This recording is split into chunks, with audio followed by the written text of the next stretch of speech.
Hello, welcome to this video. This video is going to be called the 10 underrated guitarists of all time. I've just done the 10 most overrated guitarists of all time, which is always a tricky one because I don't want to upset anybody, but the same token I do because it brings everybody to these videos. They all come along and I've done all four in one go.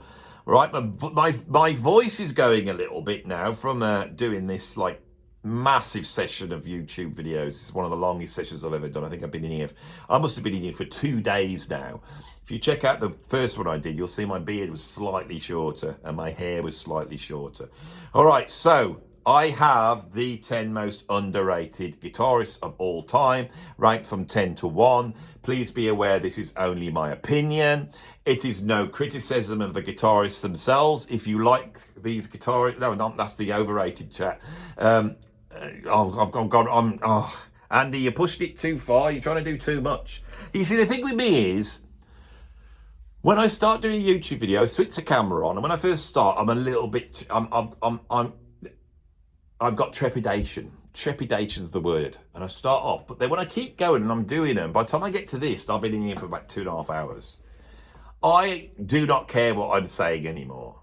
And once I get to that point, stuff starts to happen. And I feel that stuff's going to happen on this video.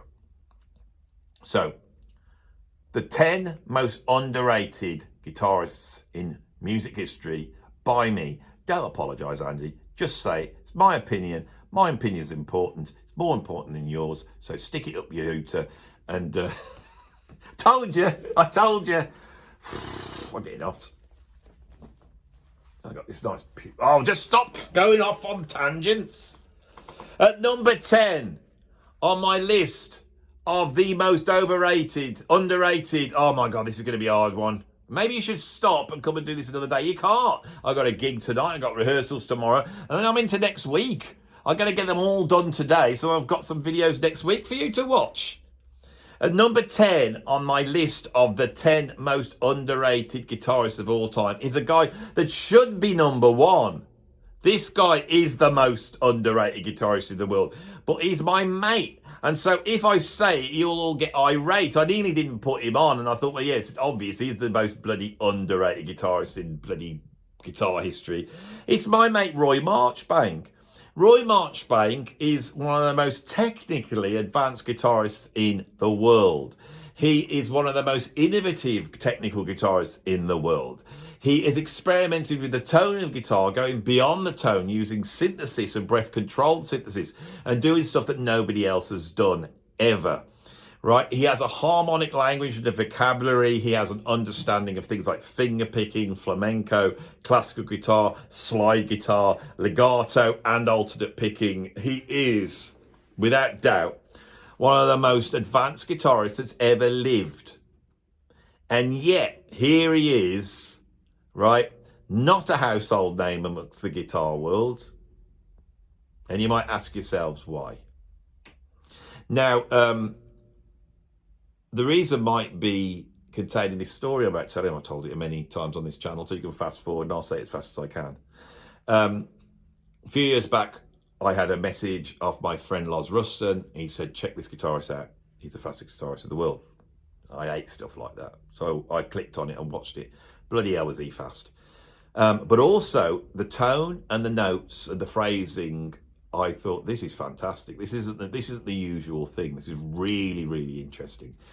And then I looked at the comments, and the comments were all full of, this guy's a fake. This isn't real. Nobody can play like this. He's sped that up. He's done this. He's done that. That's MIDI. They kept saying, that's MIDI, right? And there was some criticism there. And I just instantly, not knowing Roy at the time, I didn't know who he was at all. I said, no. I said, I'm a musician. I said, that guy's really playing that. You can tell. I said, look at the background. Look at the way he's playing. And I listed all the things. And I started to get pushed back. And so I started to get in there and have a fight. And I started to argue Roy's cause. I started to argue it. And because of that, Roy saw it and he got in touch with me. And we started talking. You actually see the interview on here. When it's like he sent me down a copy of his album that he just had come out. I reviewed it. Then he did an interview. But when we got talking, his idea of wanting to push music and push the guitar to the next level of being an innovator, I am very attracted to this. Anyone who watches my channel will know that. And so I was very attracted to working with Roy, because meeting somebody who is at the forefront of the instrument like that is a once in a lifetime. I know loads of incredible guitar players, and I would actually say they're equal to Roy in many ways. But Roy is special because, not because he's so fast, but because he's so innovative, right? Now, I think what he has done is so astonishing, and he also is on the wrong side politically of the controllers, the little controllers of the little guitar world that exists there out on the internet with its little gatekeepers. And for some reason, I think that some of those people who have set themselves up as being very clever, I've done a whole video on this, which is where I get a lot more angry about this, but they've set themselves up as being all knowledgeable, they're the wise people of the guitar. They made a mistake, right? They made an unfair accusation, and then they've had to stick by it rather than going, yeah, that's true. And I feel that on some of Roy's early videos, that if they saw a glitch in the video or something like that, they would see it as evidence of cheating. Now, believe me, so many guitarists are cheating out there when it comes to playing the guitar, especially on albums. And Roy isn't. And I think they couldn't back down, and then their followers followed them. And this has pretty much stunted Roy becoming the household name that he should now be. So I'm sure people who follow this channel know all about Roy. If not, go and check him out now, and you will be watching that going, well, this can't be real. So that's what we've got at number 10, is Roy Marchbank. At number 9, I have Gary Moore. Now, Gary Moore is rated in a way, and in the early 90s, when he brought out that Still Got the Blues album, he sort of really became rated, right? Here in the UK in the early 80s, many people said that he was the greatest guitarist in the world, which isn't true, but he was he was good, right? Now, the reason why I say about Gary Moore, I think a whole bunch of things has stopped his reputation being what it should be. Gary Moore's guitar playing is astonishing. If you listen to him in the late 70s, the speed he's playing at, his note selection, the tone, everything is beyond anybody else. It's at the same levels as an Al Di Meola or John McLaughlin, but Gary Moore has this like insane blues fire, right? This is all of his own. It's incredible. If you check out his first album, Back on the Streets, which came out in 1976, just as he joined Thin Lizzy. So he really came to prominence in Thin Lizzy, sort of playing that sort of twin guitar, sort of Irish rock music. He was Irish as well. And there's a lilt into his music that's there. When you say Back on the Streets, it contains Parisian Walkways, and it contains a whole bunch of tracks that you would expect on a Thin Lizzy album as well. Some of that stuff, Phil Lynott turns up. But there's also a whole ton of fusion. Gary Moore was also playing guitar in Colosseum, which was a very heavy British fusion band, Colosseum 2, one of the great British fusion bands of all time. He was appearing on all sorts of albums and guesting. I was a big fan in the early 80s of Gary Moore. Of Cozy Powell. I was a big fan of Gary Moore. But being a big fan of Cozy Powell, I bought Cozy Powell's solo album. Predominantly the one that I remember having for Christmas was Tilt. And Tilt had jazz rock fusion on there. And there was a track on there called The Blister. And when I heard it, that was a level of guitar playing. Before I'd heard John McLaughlin or Al Di Meola, or before Yngwie Malmsteen had come along, any of those people, when I heard The Blister in 1981 at 12, 13 years old, that, and it's still to this day, it's not one of those things that now sounds rubbish, you know, like I can remember when I first heard Heartbreaker when I was a kid by you know, Led Zeppelin, and he does that guitar solo. I thought it was incredible. Now I put it on, so it doesn't sound incredible anymore, but The Blister sounds amazing. Gary Moore is technically incredible, but on top of that, he can play the rock band, and he can play iconic guitar solos like Jeff Beck, Parisian Walkways being one. He can operate as a songwriter and a singer, and he wrote some incredible songs. The band he had with Ian Pace and I think Don Airey, and he had Neil Murray, that band that did Corridors of Power, unbelievable. This guy is one of the greatest. In the 90s, he went back to his roots, which was the blues, and he brought an album called Still Got the Blues out, which is a brilliant album, but it took away, I felt, from all this fast, speedy jazz fusion stuff he was doing. And I think that's a shame, because I think that then you know, and I think he was a bit of a heavy drinker, and I don't think he was that healthy a guy, and he had a heart attack on holiday, you know, died relatively young, and he's gone now, you know, and it's a shame because he's not around, and he's one of the greatest, and he should be celebrated as one of the greats. That's who I've got number 9. At number 8, I have Paul Kossoff from Free. All right, for me, there are 4 classic rock, blue space rock bands that emerged in 1968. One of them is Led Zeppelin, 68, 69. The other's Black Sabbath. The other's Deep Purple, right? And those 3 bands have gone on to be the iconic bands of that genre. But back in the 70s, there was another band equal to them and in some ways beyond them, and it was Free. And I would say that in terms of a homogeneous outfit, where all the players had signature sounds but worked so well together, Free was the band. Paul Rodgers being one of the greatest rock singers of all time, Simon Kirke's incredible economic drumming, Andy Fraser's incredible bass playing. What was he, 14 or something when he joined that band? And when you think of like All Right Now, and All Right Now is one of the greatest rock songs. It's iconic. Everybody knows that song. It's probably more known than Whole Lot of Love is by Led Zeppelin or Black Knight. It's like everybody knows that song. And in there, Andy Fraser does that incredibly iconic bass thing, doesn't he? His bass solo in the middle of that song. And he wrote that when he was like really little kid. But Paul Kossoff, right? Now, you know, I'm not a massive fan of blues guitarists. But I make that out sometimes. I've just done a video of Knock Dave Gilmour, you know, I do love blues guitars, but it's easy to play the blues, right? I don't care what anyone says. It's hard to play it well, but it's easy to get it down, right? Now, the thing with the blues is you have all the kings, Albert King, Freddie King, B.B. King. You've got Albert Collins, right?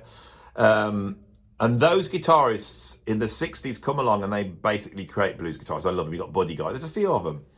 The white guys like Clapton and Peter Greene and all those guys, they sort of they come in after it. They're trying their best just to sound like these, you know, authentic black blues guitarists over in America. And because of that, sometimes you never feel that they quite have the edge or the individuality. Now, with Paul Kossoff, I think he's a brilliant blues guitarist, but he has his own sound, his own vibrato, his own bends, and he's got a bite and electricity to his sound I think is absolutely incredible. And I always rated Paul Kossoff so highly. And that band, which is basically guitar, bass, and drums, I think sometimes you get a bit of piano playing from Paul Rodgers. It's like what he's doing on the guitar is very clever. Like in the same way as AC/DC is.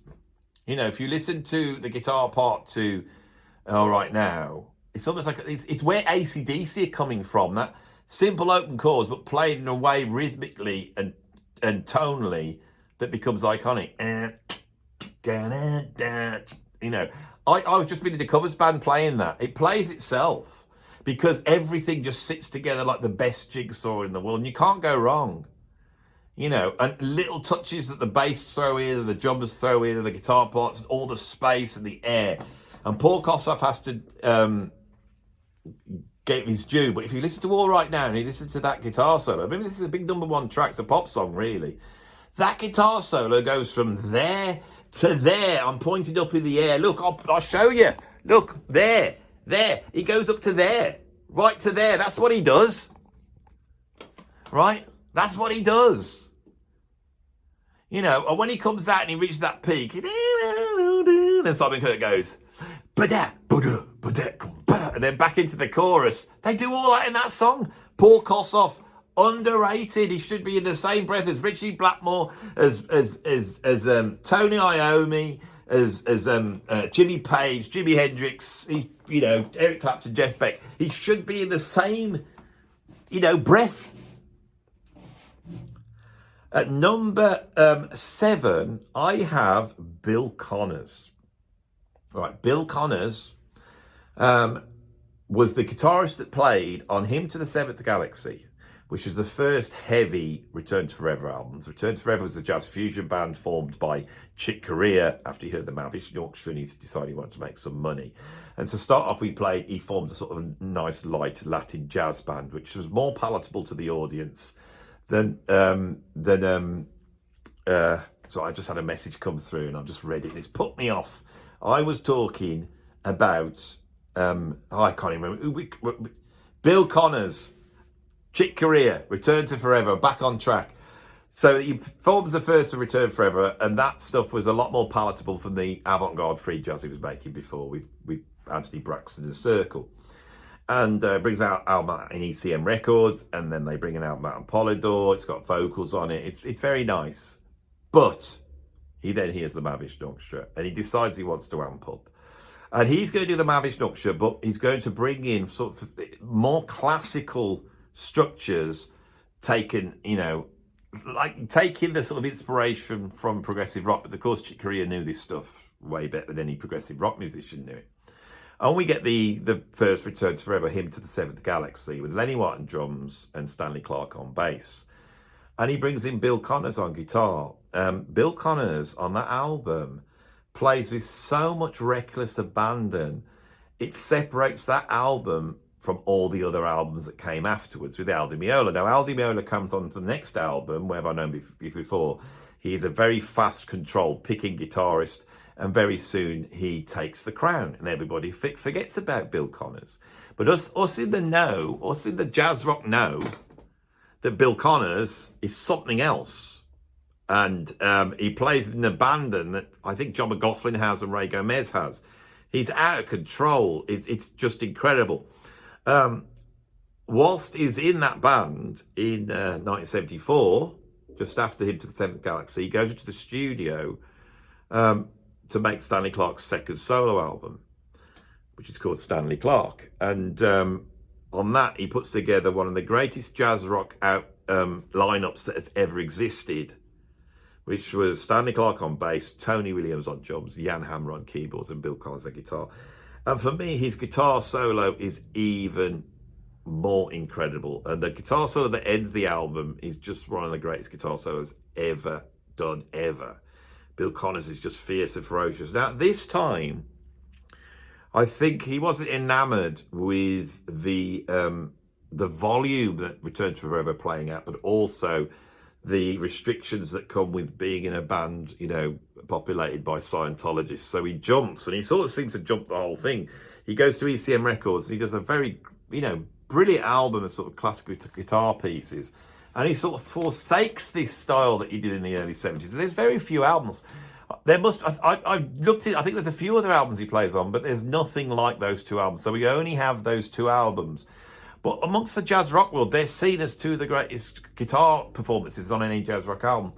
In the 80s, he comes back and he comes back playing electric guitar, and his tone has completely changed. His sound and approach has completely changed. Gone is a sort of fierce, alternate picking, hysterical, blues Hendrix-drenched sound. And what it's been replaced is like almost like a carbon copy of Alan Holdsworth. And when I got these albums, because I love Alan Holdsworth, and there's a part of me that went, oh my God, this proves how good Bill Connors was, because if he could actually switch his sound and play like Alan Holdsworth if he wants, and it wasn't exactly like Alan Holdsworth, but it's pretty close. But by the same token, it did sound exactly like Alan Holdsworth, and Alan Holdsworth doesn't like people copying him. And I think when Alan Holdsworth heard those albums, he said something to the effect of, I really liked Bill Connors when he sounded like Bill Connors. And I agree. And then he seems to be, he's no longer there. Now, it's a shame, and this makes him hugely underrated as a guitar player for me. Recently, I did a review of an album by a guitarist called James Morgan, which features Hadrian Farad on bass and Gary Husband on drums. And the album, it's the band's called, I think it's Ghost Jazz Trio, and the album's called, can't remember, but if you Google James Morgan, Gary Husband, Andy Edwards, you could have a watch of that video, and I interview Gary Husband on there. It's brilliant. James Morgan style is very close to Bill Connors, and I think it's been creating a bit of a thing because he's playing in that sort of style, that, you know, that reckless abandon. And the reason for that is that James was actually taught by Bill Connors, and so, you know, has had a more recent contact with him. And Bill Connors just doesn't seem interested, which is a shame because he's one of the great jazz rock guitarists, and that who's I got at number 7. At number 6, I have the guy, one of the guys that have bloody invented jazz rock fusion, Larry Coryell. Larry Coryell emerges in the mid-60s. He's one of the first musicians to fuse jazz and rock music. He emerges alongside 2 other guitarists that are contemporaries and friends of his, Pat Martino and George Benson. Of those 3, Larry Coryell is by far the most interesting stylistically. He wants to push the guitar out, and he is avant-garde in the extreme. He hooks up with Gary Burton, he joins the Free Spirits, and eventually in 1968 he signs his own deal, and he's there, right?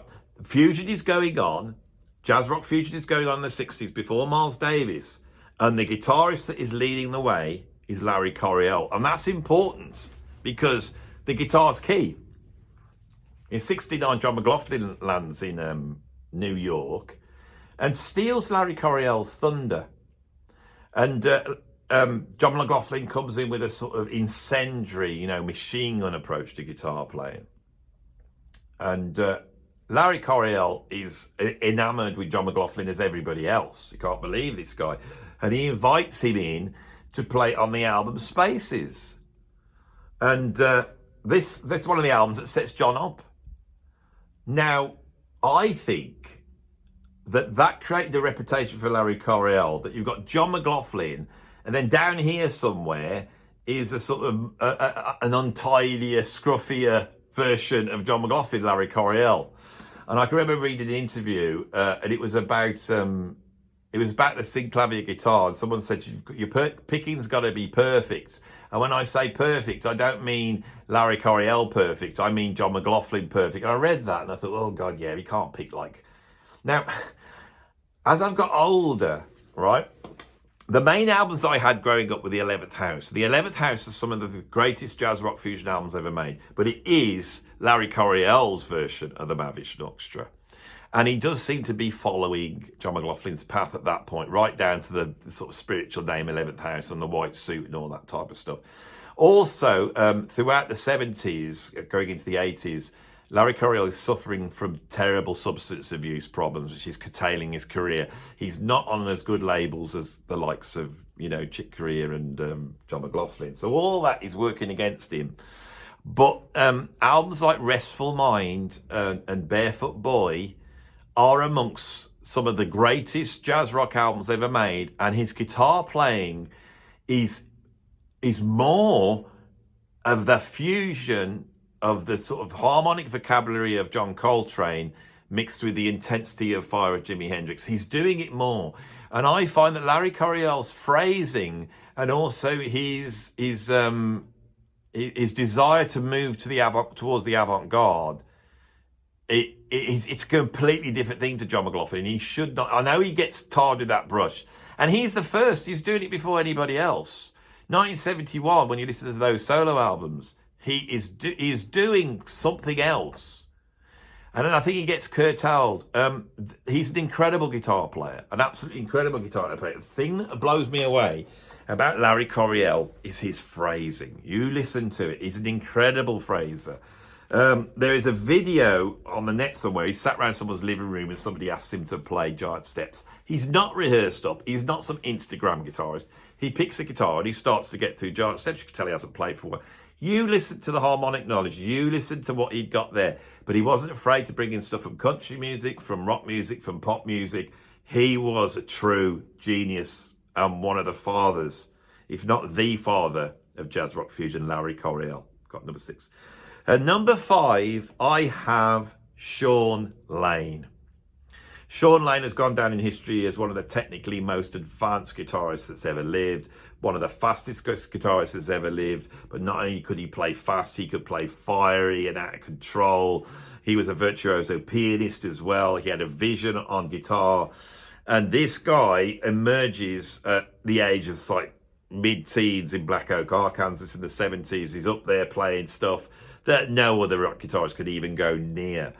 And then as the 80s, go through, he's doing all sorts of session works with different people. And then the guitar shred thing starts up in the 80s, and the likes of Joe Satriani and Vinnie Moore suddenly emerge, and those records are selling. And Shawn Lane gets swept up in that because, of course, he is faster and more brutal and more technical than any other of those guitarists. It's way past it. He makes a video, can't remember who for, but we all had that video. That was when I first heard him. This video came out, and my mate said, "You've got to come around and do this." I went round to see this, and he put on, the first thing I saw was Shawn Lane playing intervals of a major third between each finger, and he was playing them so fast, and he was moving them around the neck, and it basically just sounded like a UFO taking off. I've never heard anything like it. Shawn Lane suffered from bad health. Shawn Lane suffered from the fact that he wasn't pretty like Vinnie Moore or Steve Vai, and he wasn't cool like Joe Satriani. He had health problems which meant he was overweight. He had all sorts of pain problems. He dealt by that by getting stoned, and a lot of the later videos you will see him massively overweight with a joint in his mouth, trying to kill the pain as he still blasts out, incredible guitar solos.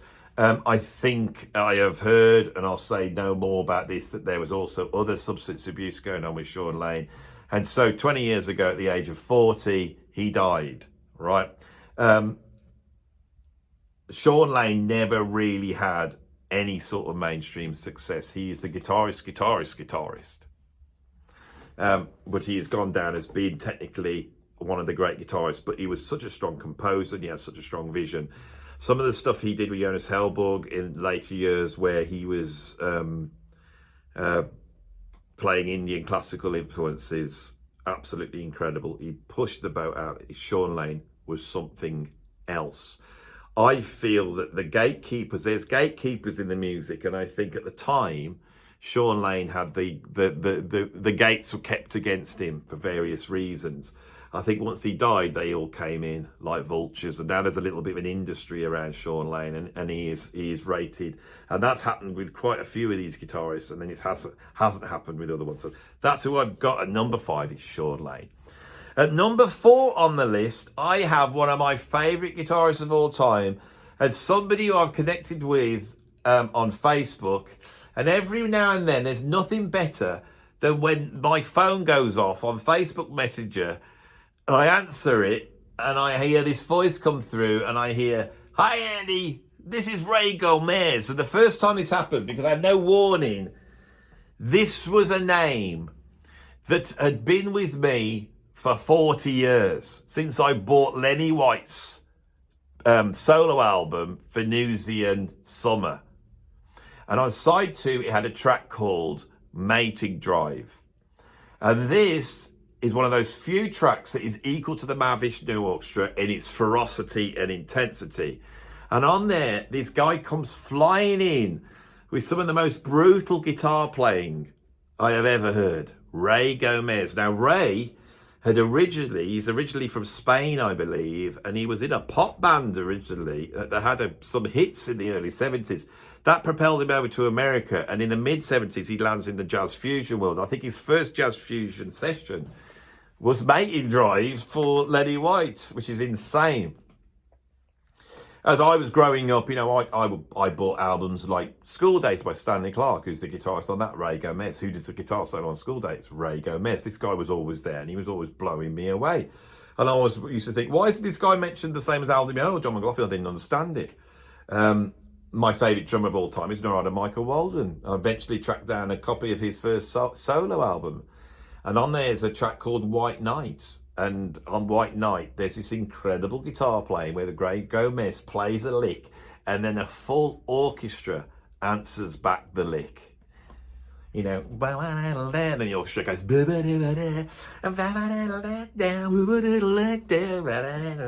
it's absolutely hair-raisingly interesting. Now, fast forward a few years, I'm now working at Walsall College, and working at Walsall College as a drum teacher was a Birmingham drummer called Steve Palmer, who is the uncle of the great British jazz drummer Ian Palmer, who's a sort of my era drummer, my age, a little bit younger.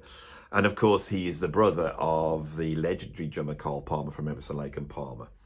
And Steve Palmer knew Ray Gomez in the old days. And when he mentioned this, I said, "What, you knew Ray Gomez?" Yeah, I said, "Know him." I said, and he said, "I remember him saying to me, he'd gone to America and he played on this track for Narada Michael Walden, and he was playing the guitar and the orchestra was answering him back." He said it was incredible. And it's these little things in your life that filter through. So now to have Ray on my list of the 10 greatest, most underrated guitarists. Now, when I did this Ray was number one. I thought this is the most underrated guitarist. This is the guy everyone needs to discover. Why? He's great and you love him and he's done all these amazing guitar solos on the Jazz Fusion albums. If you check his style out on his solo album that came out in 1980 and other stuff that he's doing around about that time, you'll hear a sound that I believe Jeff Beck used and was influenced by on the albums There and Back and Flash. And the second, you know, when Jeff Beck changed, you know, he's got a sort of sound on Wired and all that. That's a certain sound. We love it. But in the 80s, he goes up a gear and it starts to be different. It's a different sound. I think he got it from Ray Gomez. No one else is going to say it, but I think that's the case.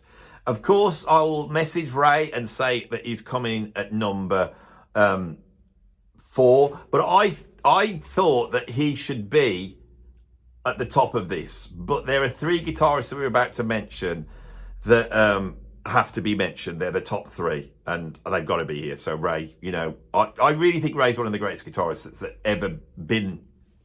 He's got a rock urgency that the great rock guitarists have, like Hendrix, you know, and all those players.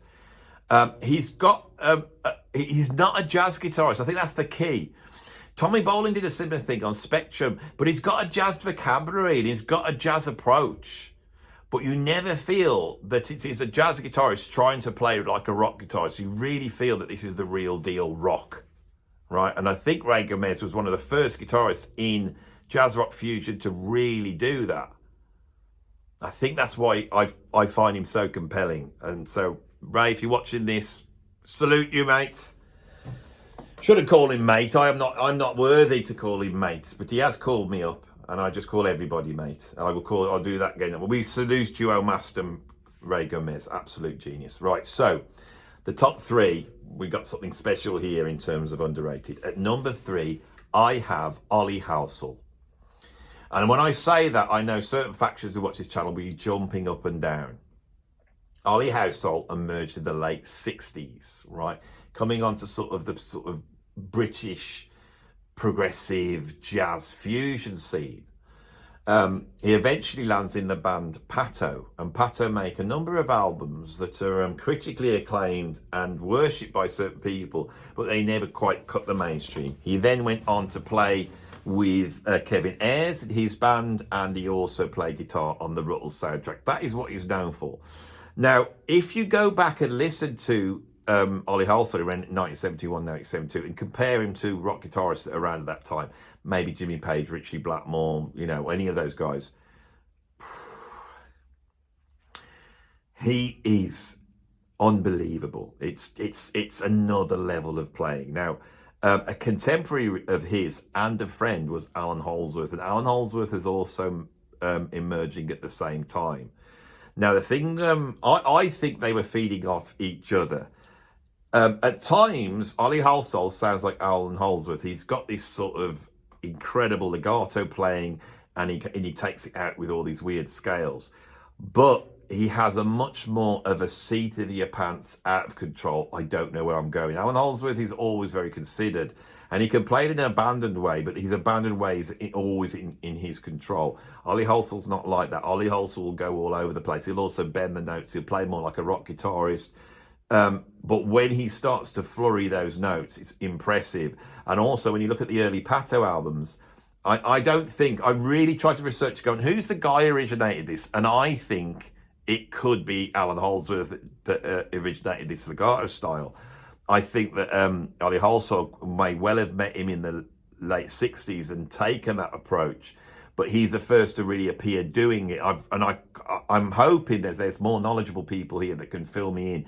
And I'll have somebody to talk about this. I would love to do a video on Ollie Halsall and look at the genesis of that legato sound, because it's either with Ollie or it's with Alan.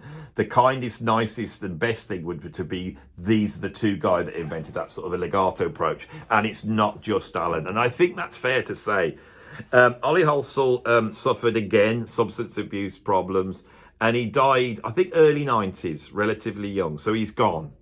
And because of that, he's not around. He never made any real solo albums. He never made the impact that Holsworth did. And Holsworth struggled to have a career doing what he was doing. Ollie Halsall should be a household name. And if you compare him to his contemporaries, he was light years past him. So that's who I have number 3. At number 2, I have Ted Greene, the second most underrated guitarist of all time. Ted Greene. Now, some of you will be going, yes, Andy's got this in a brilliant video. He's just mentioned Ted Greene. And some people will be going, who the hell's Ted Greene? I've never heard of him. And the reason I haven't heard of him because Ted Greene is most known as being an author. He wrote a book called Chord Chemistry. Does anyone remember Chord Chemistry? Ted Greene on the front. And he's played, what's he played? A Telecaster, I believe. He's got these great big long collars, hasn't he? And inside, you open up and there's these most incredible chords, all hand-drawn by Ted, with these little sort of psychedelic things going on.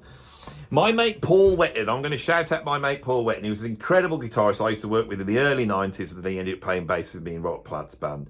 Me and Paul were voyagers together. Paul was a little bit older than me and a phenomenal guitarist. And I used to go around to Paul's house and we used to listen to all sorts of stuff. He was one of the first guys that showed me Shawn Lane.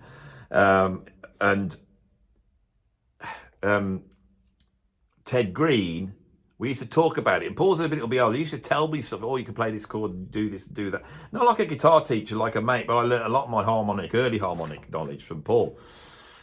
And he had this book, Chord Chemistry, and he used to work through it. Paul used to sit on his exercise bike, exercise his legs, and then playing these chords out of Chord Chemistry. And we used to look at Ted Greene and go, he must be a great guitarist. He's got to be. I'd love to hear him play. Now, he had made a solo album a little bit after then, and it had come out. But, of course, it was so unknown that only his friends and a few people in the local area had it. So there's no way you could hear Ted Greene. And then suddenly the internet comes out. And you start to hear his solo albums. But more importantly, he's playing like at weddings, or more interestingly, people who are having guitar lessons from him, because he was a guitar teacher, they filmed him playing the guitar. And these videos are there now. So, you know, when the internet came out and YouTube came out, I was there like, Ted, what if there's any Ted Greene? And so it was all there eventually, not straight away, it was all there. Oh my God, there's some Ted Greene. I wonder what he sounds like. He's one of those guitarists that when you listen to Ted Greene, you feel that you are an owner of a guitar. I own guitars, but I'm not a guitarist. That's a guitarist. Someone who has truly mastered the instrument and understands it completely. There is a video on YouTube where Ted Greene is teaching someone and he starts to improvise Bach counterpoint on guitar. It's the most beautiful thing you've ever heard. And as he's doing it, he's talking, and you can see that his mind, the architecture of his mind, to be able to structure this stuff and play like that, he has the incredible touch on guitar. And the reason he's so enamored by harmonies is because he plays harmony in a way which is very evocative, and he matches that with a certain tone and aspect, and he's influenced in a way by the guitarist that's at number 1 on here, so I don't want to give that away. But Ted Greene is something else. And I feel that if we were to create a list of the greatest guitarists that has ever been, the guys at number 1 would be on this list. Ted Greene would be there. I'd put Alan Holsworth in there. Those would be the 3 that would definitely make my list. And then we could start arguing it from there. But Ted Greene would be in there. He would be in that list, without a doubt. I really believe that Ted Greene, he has all the credentials for being one of the greatest guitarists that's ever lived. As well as the guy that we have at number 1, the most underrated guitarist in guitar history, There's a strong argument that this guy is the greatest guitarist that ever lived. There's many people who believe he was the greatest guitarist that ever lived. His achievement on guitar is unparalleled. I can't think of anybody else who's done the same as what he did on guitar. This is the Canadian guitarist Lenny Breau. Lenny Breau emerged in the 60s. His parents had played in a country and western band touring around. He had emerged firstly, actually, in this band playing sort of country and western Chet Atkins style guitar. And by the time he was just a young teenager, he could outplay Chet Atkins at that fingerstyle guitar. He gets discovered by Chet Atkins. Chet Atkins cannot believe what he's seeing in this kid. All right, it's light years past even him. But Lenny Breau has an interest in jazz, primarily Bill Evans and that sort of harmonic approach. And he starts to explore those areas. When his parents hear him doing it on the gig, in amongst all this Chet Atkins stuff, they're very annoyed. And Lenny Breau goes off and he ends up becoming the house guitarist on a TV show, which we're very lucky, because although this guy's very underrated, there's a lot of video footage out of him, especially in the early days. And at that time, he is playing a sort of fingerstyle approach similar to Joe Pass. He might have been doing this a little bit before Joe Pass, actually, but he's playing like bass lines, chords, melodies all at the same time. But he has an independence with his fingers where it's almost like he can play the bass line, the chords, and the solo at the same time. Chet Atkins takes him on and he signs him up and he does a solo album in the late 60s. And then he does in 69 a live album called The Velvet Touch of Lenny Breau. I have always said this is without doubt the greatest jazz guitar album ever made, and one of the greatest guitar albums ever made. And if you put that album on, Lenny Breau starts up and he does a number of things. Alan Halsall's incredible, but we can list what Alan does. You know, he's got the incredible legato playing, he's got incredible chordal playing, the tone, the sound. There's all these things. But Lenny Breau on this is the reason why I may rate Lenny as being greater than anybody else, is if you listen to the Velvet Touch of Lenny Breau, and there's a whole video on here, you can Google it, Andy Edwards, Velvet Touch of Lenny Breau, and I talk about it at length, and I'm probably going to talk about it at length here anyway. It opens up with a standard sort of fast-ish jazz standard, and he starts playing, but he's playing the chords and the solo at all time. I can remember telling my friend Loz Ruston, the guy that introduced me to Roy Marchbank, I said, have you ever heard Lenny Breau? He said, not really. And I said, have a listen to Velvet Touch. And we ended up listening to it, even though we were chatting on Messenger, he was listening to it at his end and I was listening to it at mine. That's a real fun thing to do if you're bored. You got a mate, put a record on and then just chat it while you listen to it. And he was listening to the first track and he goes, I thought this was amazing guitar soloing, and then I've just realised that there's not two guitarists on it. And I went, yeah. It's astonishing. As the album progresses, he brings out acoustic guitar and he does like this sort of droning feedback and he creates all these droning modes and starts to do sort of early guitar, Indian raga type music. He does classical pieces on there, country stuff. He basically keeps reinventing the guitar. So if you haven't heard Lenny Breau and you're a guitarist, you want to check out one of the greatest guitarists ever lived, go and check out The Velvet Touch of Lenny Breau. But if you really want to hear his genius, go and check out a song he wrote called 5 O'Clock Bells. You can Google that. This is a song he wrote because he was a troubled man and he couldn't sleep, and he wrote this song about waking up at 5 o'clock in the morning. It's one of the greatest songs ever written. Forget the guitar player, just listen to the song and listen to the way he interweaves this guitar virtuosity to the service of that song. And you hear the bells chiming in it. And this is the thing about Lenny Breau. With all the virtuosity he had, he never sounds like he's overplaying, ever. He never sounds like he's showboating. Everything he does has a reason, absolutely everything. He pioneered a few techniques. One of the things is these harp harmonics, where you can seem to just touch the guitar and get these cascading harp notes out of it. And when you hear it, you go, well, what's that? What is he doing? There's so much he's doing on guitar. He played 7-string guitar. He would play outside the range of the guitar. His chord voicing. Everything about Lenny Breau is absolutely astonishing. Lenny Breau seems to have his head so much in guitar playing and so much in his vision that he doesn't seem to have been able to function properly. When you watch videos of him, and there's a lot of videos, he appears in the Tal Farlow documentary, which is one of the great jazz documentaries. He turns up and he's got this great big long coat. And apparently that coat was just full of cassette tapes of all the albums he was listening to. All his worldly possessions were in there. You know, the guy could play like Bill Evans on guitar, but he couldn't tie his shoelaces up. And throughout this period, he had a terrible drug problem. And there's stories of him sort of going to stop at people's houses and just clearing out their medicine cupboard, as he would just take anything. His daughter has made a documentary, which I think is called The Art of Lenny Breau. I've seen it twice. It's phenomenal. To see all these people like Pat Metheny and George Benson just turn him and go, well, this guy's the best guy. And everybody knows it. Greatest jazz guitarist to ever live, without a doubt. The greatest. One of the greatest guitarists has ever lived.